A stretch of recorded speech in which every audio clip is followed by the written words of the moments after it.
Howdy everyone, it's your buddy BP. It is February 5th, 2016, Friday morning, which means that it is XUR Day, and he is here in the tower somewhere. Let's see if we can go find him.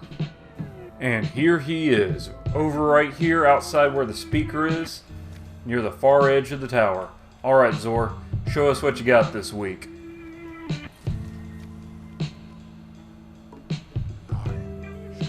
Titans this week will get the Immolation Fists. They have an exclusive intellect build with a little bit of strength. Their abilities include rain blows, momentum transfer, fusion rifle loader, and hand cannon loader. Its special ability is Accelerant, which unlocks explosive pyre for free on your Sunbreaker. And basically what this does is, well, right there in the description, enemies brought down by your hammer explode, chaining fiery solar damage to other enemies. I've seen this ability in play. To me, it feels something that's a little bit more useful in PvE than it is in PvP. But it does have the potential to net you a few extra kills in PvP, depending on what kind of game mode you're playing. I've tried these out before. I don't find them to be all that exciting. Explosive Pyre is one of those perks that it's nice, but it's not something that I think is particularly thrilling or all too dreadfully useful, unless of course you're playing with something like Solar Burn on. The roll on it ain't too bad. Intellect is nice because it supplements your super, and strength is actually really good in PvE for some breakers because you have melting point, which is nice. And hand cannon loader ain't too bad. I don't think this is a must-have. If you don't have it and you're a collector and you got the coins to spare, then yeah, sure, it's okay. Just know that some breakers have kind of fallen out of favorability a little bit in the PvP scene, but they still have the potential to kill lots and lots of guardians if you use their super right. So yeah, not a must-have, but if you really like Sunbreakers, definitely consider picking them up. Hunters this week will get the Radiant Dance Machines, and don't they look nice with my shader? This one has an Intellect and Discipline build. Its abilities include Fusion Rifle ammo, Machine Gun ammo, Solar Double Down, Arc Double Down, and Void Double Down, so you have a choice between all three. Isn't that convenient? Its special ability is the Dance. You move quicker while aiming down the sights of your weapon. I won't lie, I haven't really tried this out a bit. Hunter's kind of like my least developed class, to be perfectly honest. This is the kind of ability that's only really useful in PvP, and it's going to depend on how you play. If you're really kind of self-conscious about how you're moving when you're aiming down the sights of your weapon, you know, you're moving back and forth and jumping around and all that, then yeah, you might actually get a lot of good use out of this.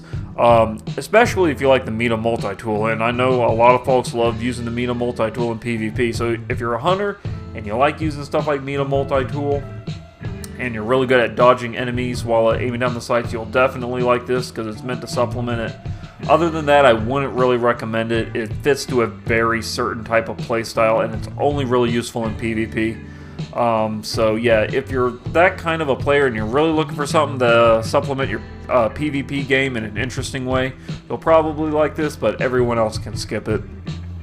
Warlocks this week will get the Stag. It has a Discipline and Strength build.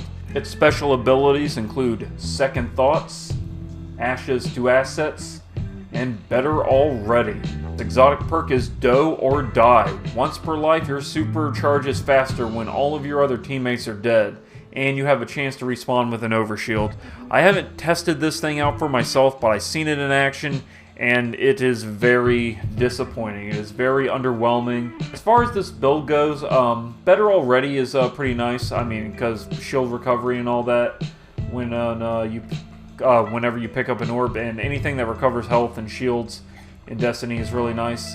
But yeah, it's not worth an exotic slot. The special ability just does very little. It's a cool looking helmet. It's got this kind of stag skull with the antlers and everything. It's pretty badass. I'm sure you've probably seen some Warlocks wear it before. It's very cool, but that's all I can recommend it.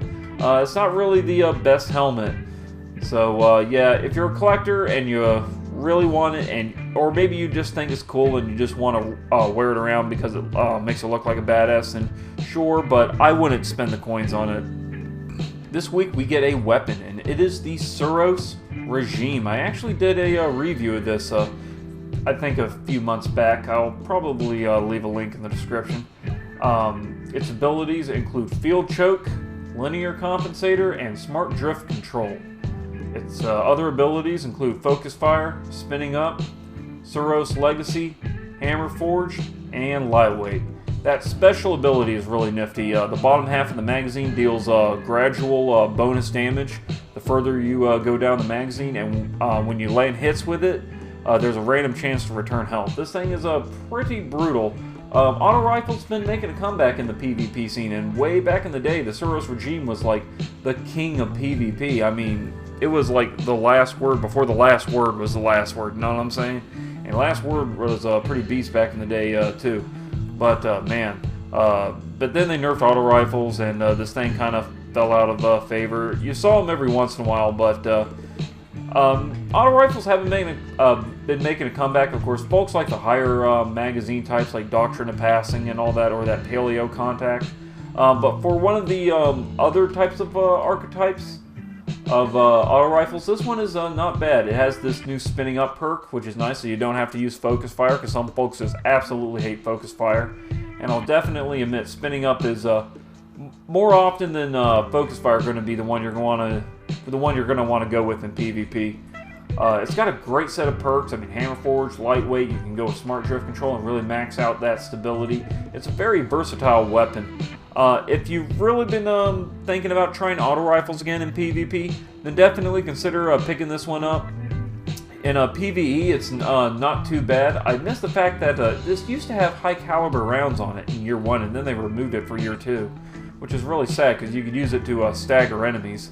But it's not bad for PvE. Of course, if I had to choose between like this and Red Death, I would definitely choose Red Death. I think it's a better weapon for PvE than this, hands down. But if it's not bad, I would probably give it like maybe like a B for like PvE activities.